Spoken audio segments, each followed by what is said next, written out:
Assalamualaikum warahmatullahi wabarakatuh. Sahabat beriman, Allah Subhanahu wa Ta'ala menjanjikan bidadari sebagai pendamping kaum Adam di surga. Orang yang beriman dan bertakwa bahkan akan memiliki istri bidadari lebih dari satu sebagai pendampingnya di surga. Rombongan yang pertama kali masuk surga berbentuk rembulan di malam purnama. Mereka tidak akan meludah, tidak akan berdahak, dan tidak akan buang air di dalamnya. Bejana-bejana dan sisir-sisir mereka terbuat dari emas dan perak. Tempat bara api mereka terbuat dari kayu wangi. Keringat mereka adalah minyak kasturi. Sedap mereka memiliki 2 istri. Allah berfirman, mari kita buka bukunya, halaman 30.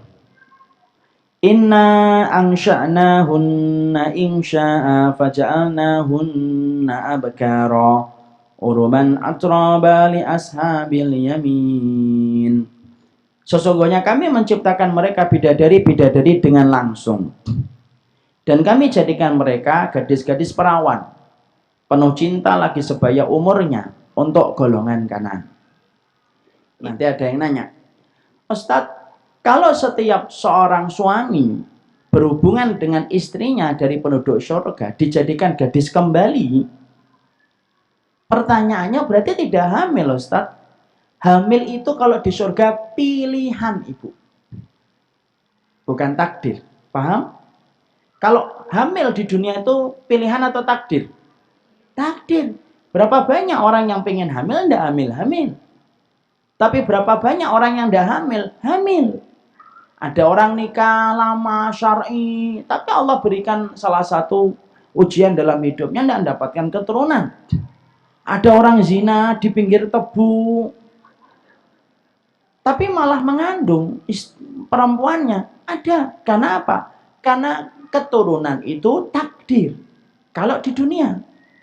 Kalau di surga, hamil itu pilihan.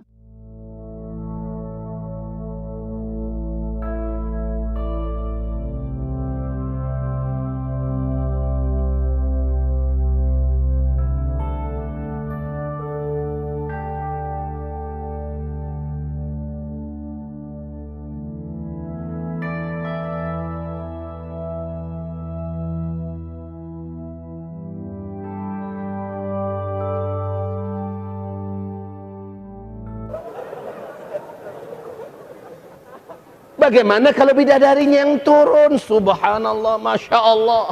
Ya, kaum muslimin. Tapi kata Rasulullah, kesibukan para lelaki nanti di dalam surga adalah, malu saya menceritakannya nih.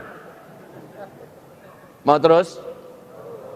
Kesibukan para lelaki yang masuk surga di surga adalah memecah perawan istri-istrinya. Adalah memecah perawan istri-istrinya. Adalah memecah perawan istri-istrinya. Perawan terus. Habis malam pertama dapatkan perawan istri, selesai dia perawan lagi. Gitu. Serius, Pak. Mempersingkat waktu, kita bicara tentang bidadari. Ikhwani fillah, azanillahu iyakum. Allah Subhanahu wa taala menyebutkan tentang kesibukan penghuni surga. Apakah kesibukan mereka?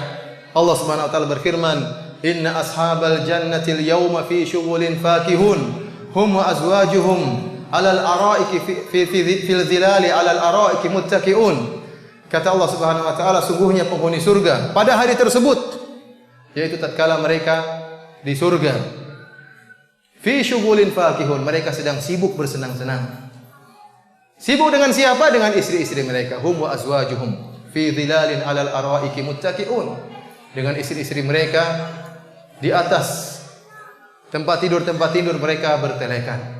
Sepakat ahlu tafsir dari kalangan para sahabat dan juga dari kalangan tabi'in, mereka menyatakan bahwasanya kesibukan penduduk surga tatkala itu iftidadul abkar, yaitu memecahkan keperawanan para bidadari. Ternyata ini kesibukan mereka. Itu iftidadul abkar, yaitu memecahkan keperawanan para bidadari. Ternyata ini kesibukan mereka.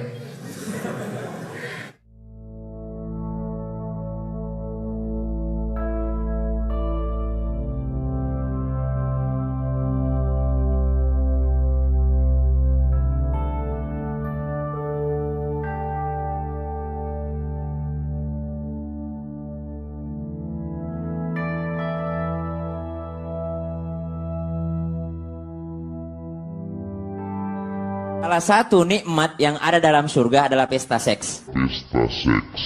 Minta maaf, karena inilah yang kita tahan-tahan di dunia. Inilah yang kita tahan-tahan di dunia. Dan kenikmatan terbesar yang diberikan Allah Subhanahu wa ta'ala di surga adalah pesta seks. Adalah pesta seks. Adalah pesta seks. Adalah pesta seks.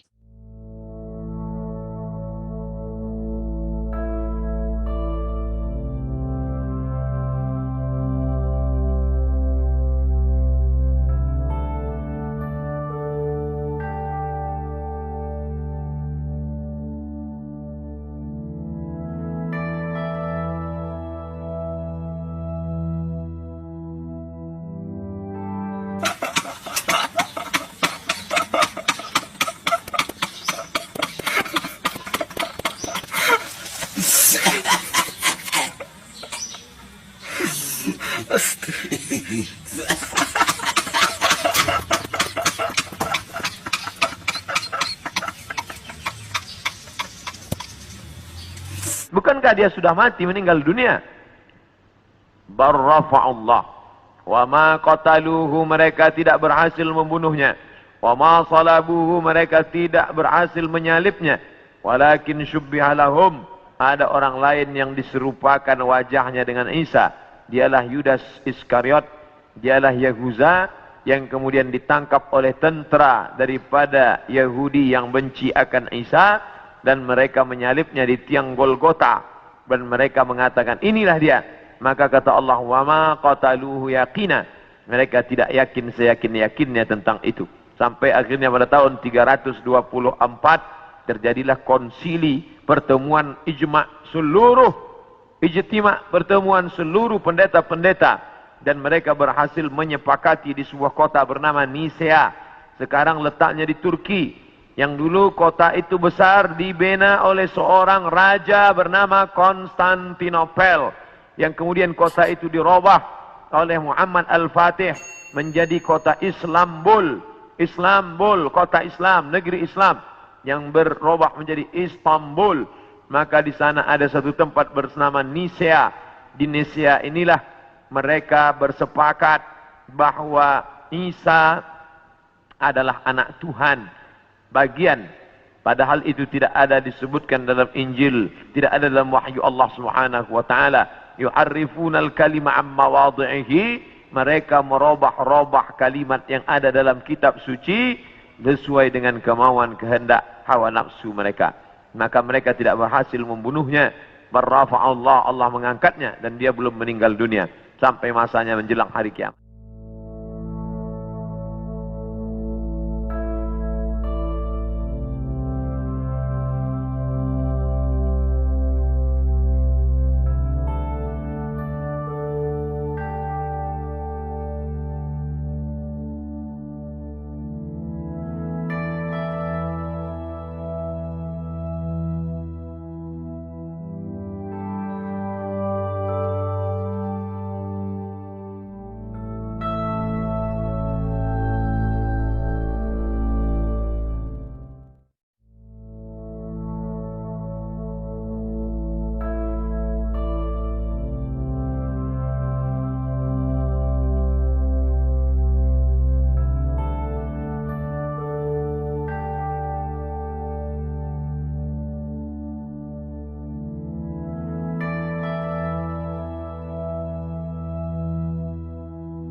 kita ini akan turun menjadi pemimpin yang adil.